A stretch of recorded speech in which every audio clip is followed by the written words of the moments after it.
Greetings, Oakland! Occupy Oakland! Occupy Oakland! Occupy Oakland! Occupy everywhere! I am honored to be here, to be part of this. To the media who are present, let me stress to you, this movement has no spokesperson. Everyone here is a spokesperson. Everyone here has a story to tell. There are people here who have no health insurance. There are people here who do not have a job. There are people here who are living in poverty. There are people here who have jobs but have been told to take less. And I invite you to interview the thousands of other spokespeople who are here at Occupy Oakland.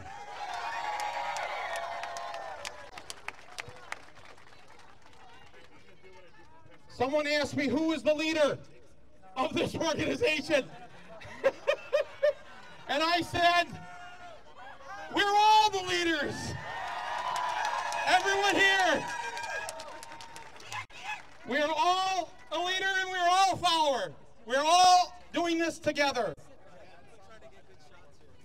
The media and the power establishment is having a hard time figuring this out. So be patient with them.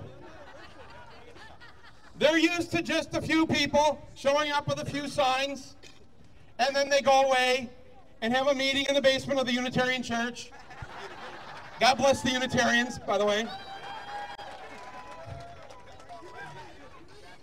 Those in charge in this country and the media arm of Wall Street and corporate America were not prepared for this to be happening in hundreds of cities across this country right now. Hundreds. And it has happened with no leaders, no organization, no dues to pay. It's happened organically from the grassroots, the true grassroots. And in my lifetime, I have never seen a movement like this take hold this fast with this many people all across the country. Thank you, everyone, all of us, for doing this. And there's no turning back, is there? There's no turning back. I was at Occupy Wall Street last night in Zuccotti Park, Liberty Plaza, and I am here to bring greetings from the original Occupy Wall Street. Thank you, Oakland. Thank you, Oakland. Power to the people.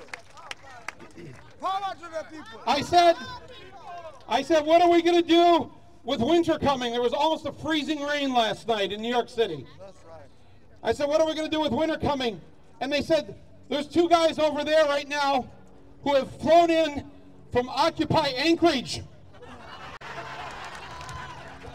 And they are here to consult with us on how to make it through the winter.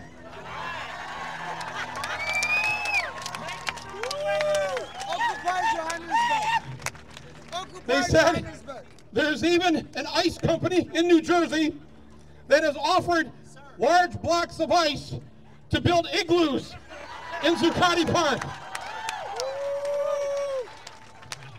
The mayor and the police and Wall Street are hoping that the winter will kill the movement. In the same way they don't understand that this is a leaderless organization with tens of millions of spokespeople, they also don't understand that weather is not the problem facing us right now. All right. Climate change is facing us. But the weather in New York City is not going to stop this incredible movement. Let me just give you an idea, because I've been traveling the country. what I've seen. There's a town about maybe 150 miles east of here called Grass Valley, California. Are you familiar with it? Where the hell is Grass Valley, right? Now, I know where it is. But nobody across the country knows Grass Valley. And of course, the media doesn't know Grass Valley.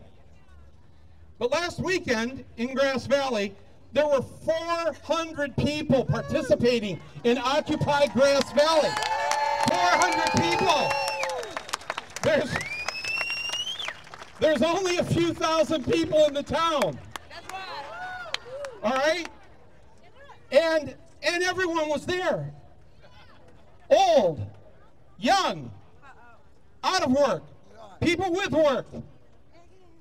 The spread of American society is at each of these. You can see it right now. I can see it. I'm sitting here looking at the mosaic that this country is right now. Right here in Oakland.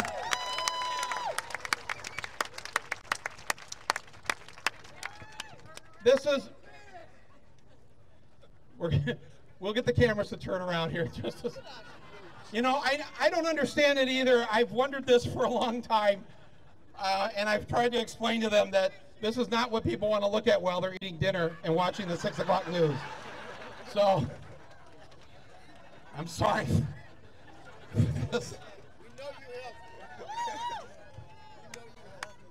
But I'm getting healthy.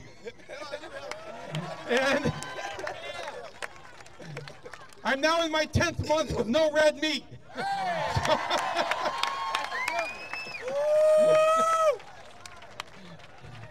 And that will be the soundbite on the evening news.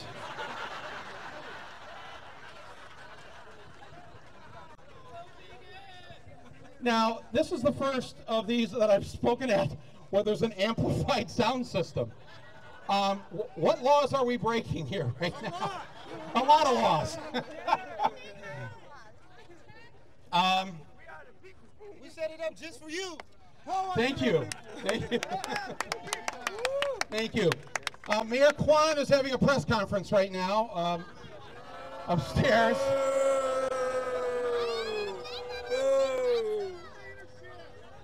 I sent her an email asking if we could speak while I was here. But I have to tell you, the other night, both Tuesday and Wednesday night, not being here and watching from afar what took place here was really horrifying to see this in this country. It made the rest of the people in the United States aware of something that maybe many of you have been aware of for the last decade. And that is the militarization of our local police departments.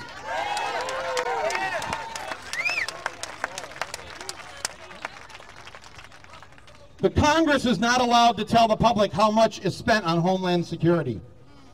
But these local police departments all across the country over the last 10 years have sucked up literally billions of dollars to buy sophisticated equipment, to buy armaments that you use in a war zone, to buy tanks, to set up spying systems.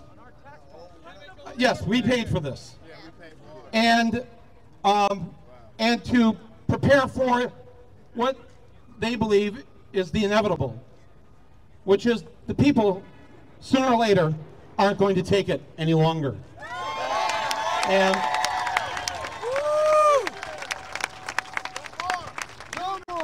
No more. 10 years. Don't protect the corporations. Fuck them. No more. 10 years after 9/11, the majority of Americans realize who the real terrorists are. They're the people who create policies and who do things that literally do kill people. For instance, a congressional committee last month released these figures. They wanted to find out how many Americans die every year because simply for the fact that they don't have health insurance. They didn't go to the doctor because they didn't have insurance.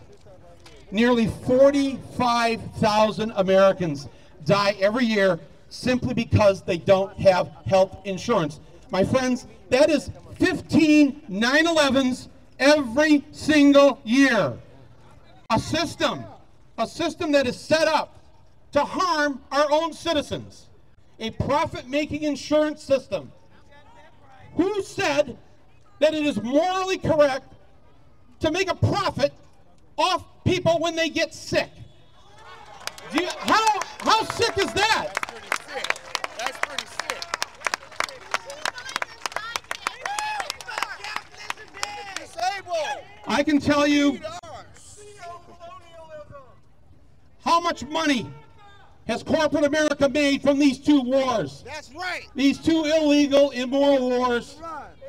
How much have they made? We are still spending over $2 billion a week on these wars. What could we do with that money if it was here in Oakland, in Flint, Michigan, and across the country?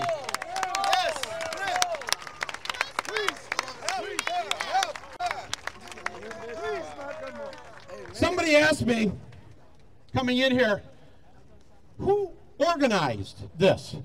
Who organized this? We did. I know you think we the people organized it, right? Where's Wells Fargo? That way. I just passed it on the street. If you want to know who organized this, they organized it. The people on Wall Street organized this. Bank of America organized this. ExxonMobil, BP organized this.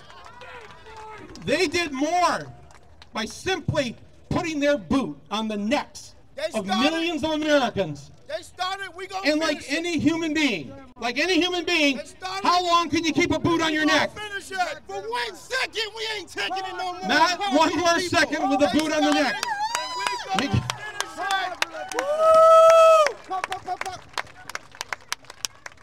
Go ahead, Mike. Oh, Mike. Oakland style. I know. He said it's Oakland style. We're doing this Oakland style.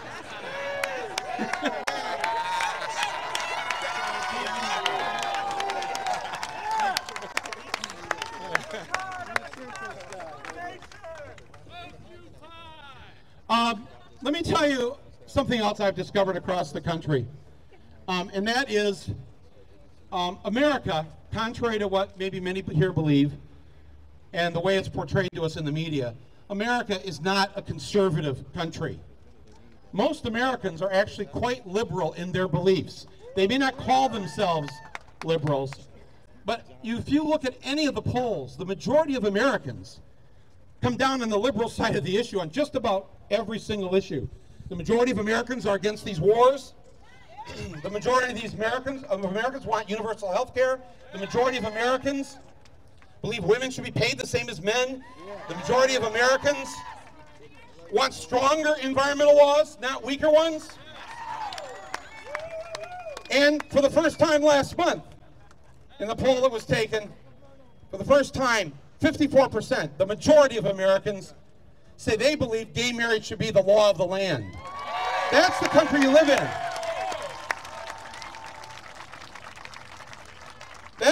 That's the country you live in. And I know to people in the Bay Area, it may seem to get a little scary as you head toward Richmond.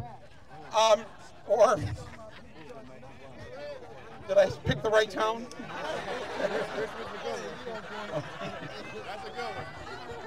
I need another town. What? As you head toward Walnut Creek,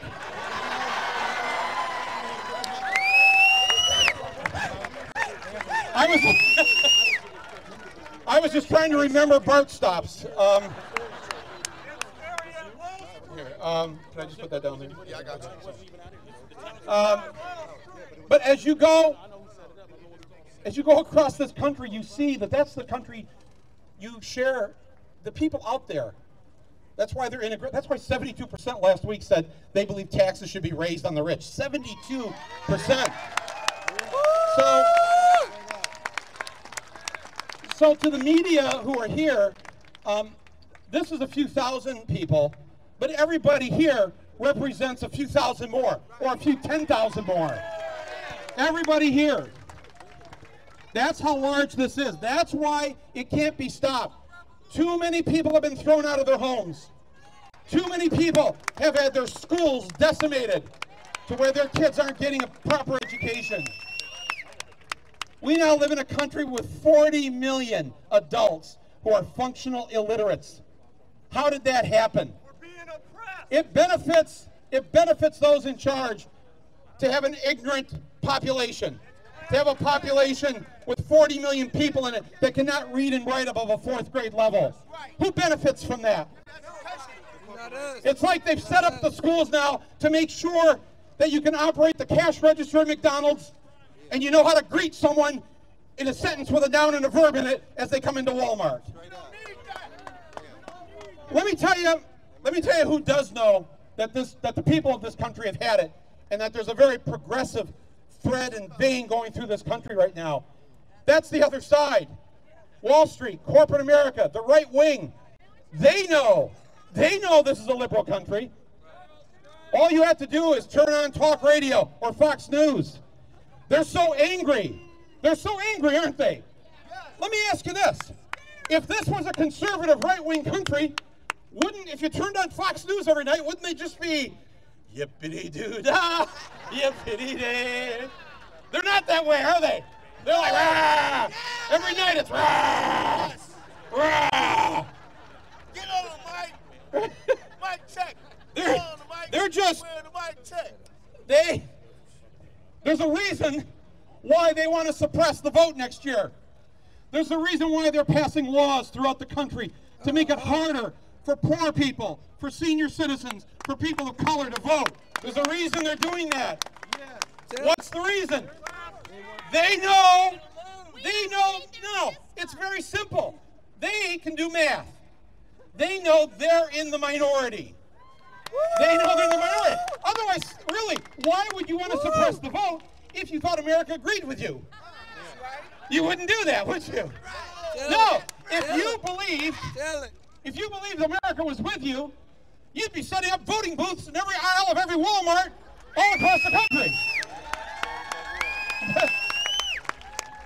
That's not what they're doing. I also want to tell you, especially those of you who have been camping out here, thank you for doing that.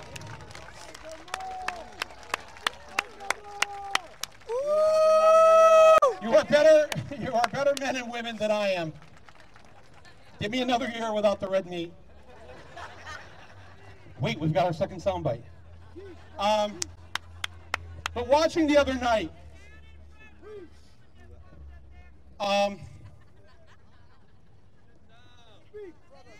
Scott Olson. It is absolutely criminal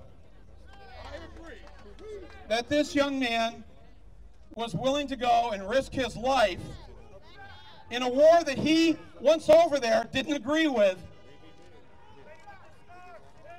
That he would risk his life like this. And the only place he had to worry about was here in his own country, in Oakland, California.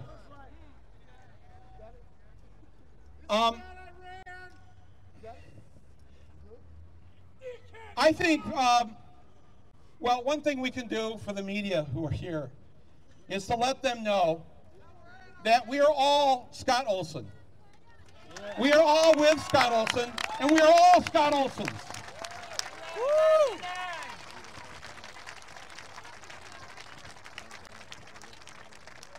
And we will not tolerate our fellow citizens being treated that way by the people that we fund with our tax dollars. I don't pay people to take a gun or a tear gas gun and point it at me and hit me in the head with their ammunition or their tear gas canister.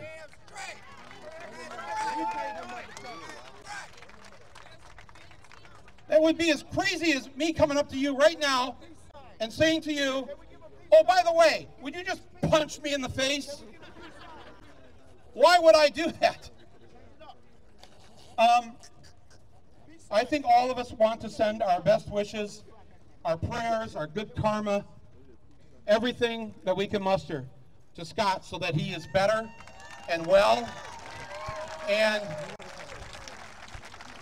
yeah, I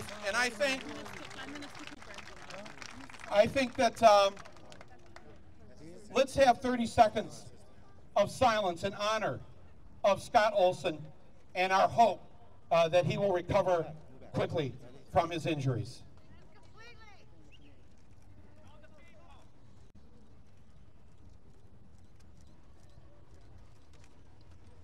Let's all do a peace sign right now.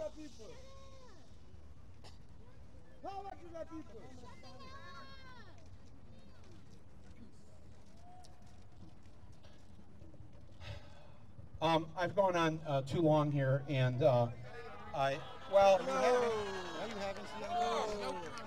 No. well, yeah, but it's. Speak on it. It's for you. You're helping us. Well, no, it's. We gotta get to Richmond. No. When am I? No question. I know. Now that I have, Questions come later. now that I've singled out Richmond, I'm going to have to go and participate in Occupy Richmond.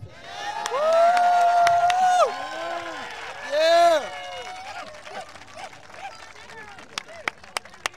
Or Walnut Creek. Walnut Creek is where we need to be, right? Isn't that where the money is? All right. I hear you.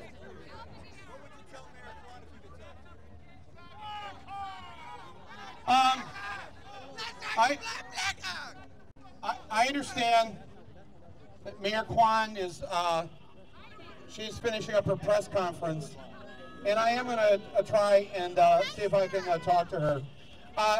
You know, I saw her. Come out. I'm sorry. I'm sorry that when she came yesterday to talk, that she didn't wait to speak at the General Assembly, because I think they. Well, there's a process. We're not in a General Assembly right now, but there's a process at the General Assembly where you sign up to speak, and we're all equals. And so That's right. You know, when I've been down, I've been in New York, so I've been in Occupy Wall Street, and if I'm number 17 to speak, I'm number 17 to speak, and it doesn't matter if I'm Michael Moore or Michael Schmo. You know, it doesn't. And it's the spirit. That's why this movement is built, because it is a movement of equals. Everybody has something to give to this. We're all in this together. We're going to sink or swim together. That's our choice right now.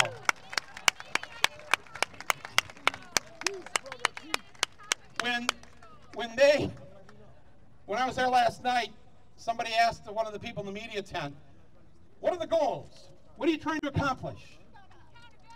And he said, our mission is in our name, Occupy Wall Street, and then he said, period. I thought about that for a second. Occupy Wall Street, period. In other words, it isn't just about these encampments. It's that we're not stopping until we, the people, occupy our economy that runs this country. This is our economy. It's our country. We're the ones that have a say.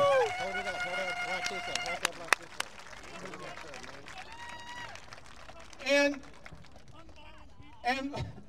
when somebody says to me, well, you know, what's the goal? What's the end game?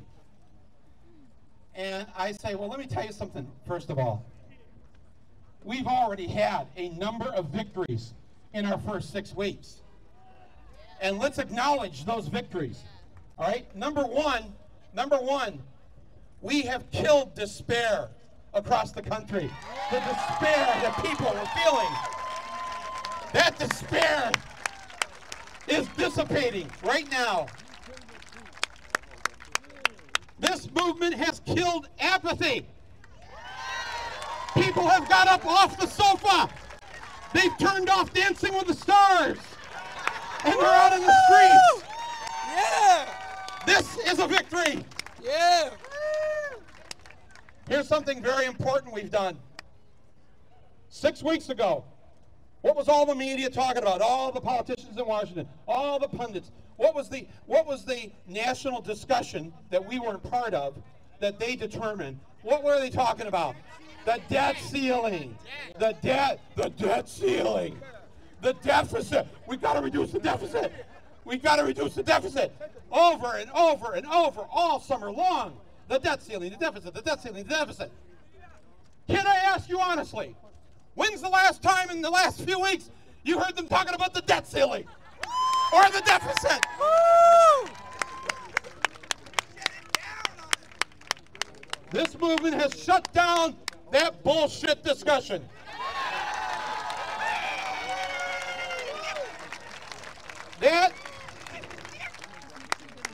That is a huge victory. You have altered the national discussion. You have altered it.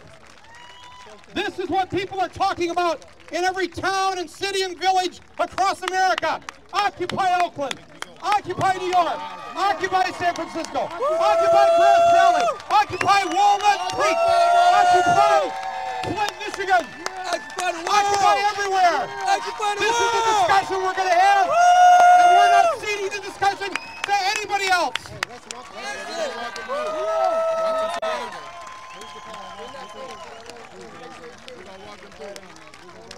So, in conclusion,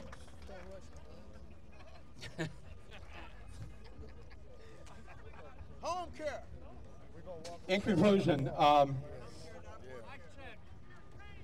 I am. Did you just yell at a disabled guy to move his cane? They told me there were plants here from the police. Plainclothes. Plainclothes officer, let me just remind you, when you yell out at a disabled person, put down the cane, we know who you are. Power to the people. But welcome! Welcome! Yeah, we know because police officers, you're part of the 99% too. They'll be coming after you. They'll be coming after you and your home and your health care and your children. There's a number of towns. There's a number of towns across this country. Keep it down. There's a number of towns across this country that are behaving differently than Oakland. There are police departments and police unions. Hang on. There are police departments and police unions across the country supporting the Occupy movements in their towns. Albany, New York, a beautiful example. The governor told them to remove the people, and the police said, we don't consider that part of police work.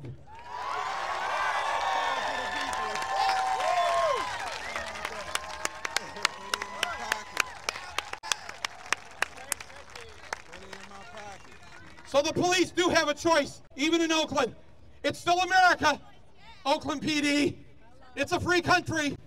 It is. You can join us. Yeah. You can join us.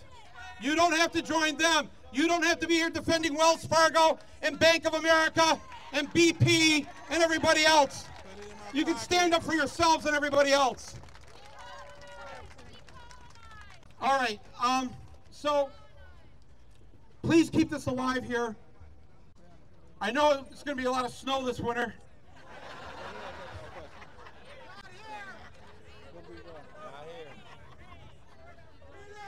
I want to say one more thing about something I saw last week. Pete Seeger he did a concert up on the corner. It was up in a theater in Arlo, and Tom Chapin and a few others did a concert up on the corner of 95th and Broadway at Symphony Space in New York. And afterwards they decided to march from Symphony Space down to Columbus Circle. That's 36 blocks. Pete is 92 years old. On two canes.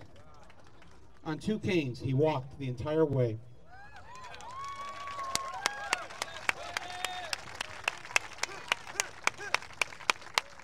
And when we got to Columbus Circle,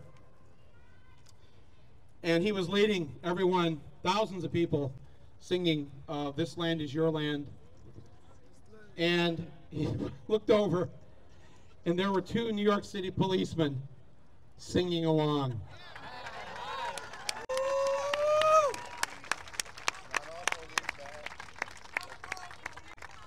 Fuck the police.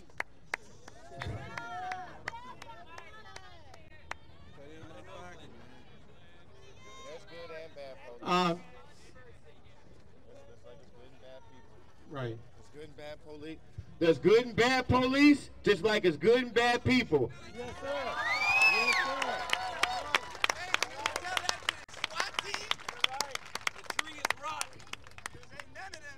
We are stronger than any rubber bullet or beanbag or tear gas canister. There's too many of us. And what are they defending in the first place? A broken system in a country that has benefited the few at the expense of the many. Amen. The time for that to end is right now. And when the history of this, when the history, Keep speaking, Mike. Keep speaking. That's a bucket. That's what it's speaking. You got your back. you know how sad it is? He says we're from Oakland, we're used to that. You shouldn't be used to it. Hell no, ain't nobody here flinch. You know, if you lived in any other of the democracies, the one to the north of us, you know, you would never say a statement like that. Oh, we're used to that. You know, other people in other countries have decided to organize themselves differently. We can do that too. And don't worry, for those of you who aren't quite sure, who may just have stopped by to see this today, and you're wondering, yeah, but where's this going? Or I need to know more. I got to figure this out. Don't approach this like other movements from the past. Don't approach it like a term paper. Just join in, because the group itself, something will come out of this, and it will be good. It will be good and generous to each other. So everybody's got to come into this on some level, and we can make this happen. So the thing I wanted to say before the sound effects truck was that when the history of this movement is written, about these first few weeks, where, no, it's not going to fail. No, not at all. Never. The what? What film? More films, so he didn't say not to fail. No, surprise him. Our film, yes. Yeah, are you making a film? No, I'm not making, no. No, wait. No. I'm sorry, I'm here as a citizen. By the way, haven't I made those films?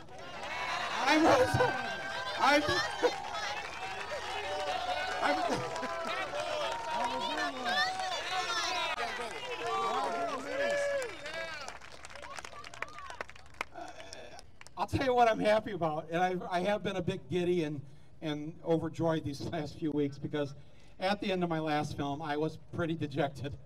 If you did happen to see it, and I didn't, and I said at the end of the film, as I was wrapping the crime scene tape around the New York Stock Exchange, that I just really, I don't know if I can keep doing this. I don't know if I want to make another film, because I keep making these films, and it's, you know, you just wonder, when's this going to happen? When's it going to happen? And I said at the end of the film, let me know, audience or people, when you want to do something, and I'll do it with you. Because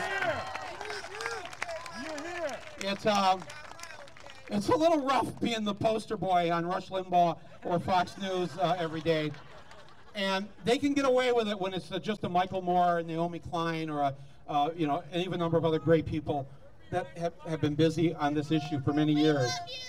But when there are 1 million Naomi Kleins or 10 million Michael Moores, they won't know what the F to do. So, and that's why they're confused right now. So, when the history of this movement is written, this week in Oakland, California, will go down as a watershed moment. People across America were disgusted by what they saw here. When average Americans trying to stand up and peacefully assemble to be brutally savaged and attacked by the police department that they pay for. That, let me tell you, the footage, you're here, okay? You're here. We're out there. We've been watching. Millions have watched it, and millions have been inspired by you, because the next night, you didn't go away. You came back. You came back. You were supposed to go away. You were supposed to go away. What are you still doing here? And then you came back today. And you'll be here tomorrow. And I'll be with you. Thank you very much. Occupy Oakland. Thank you.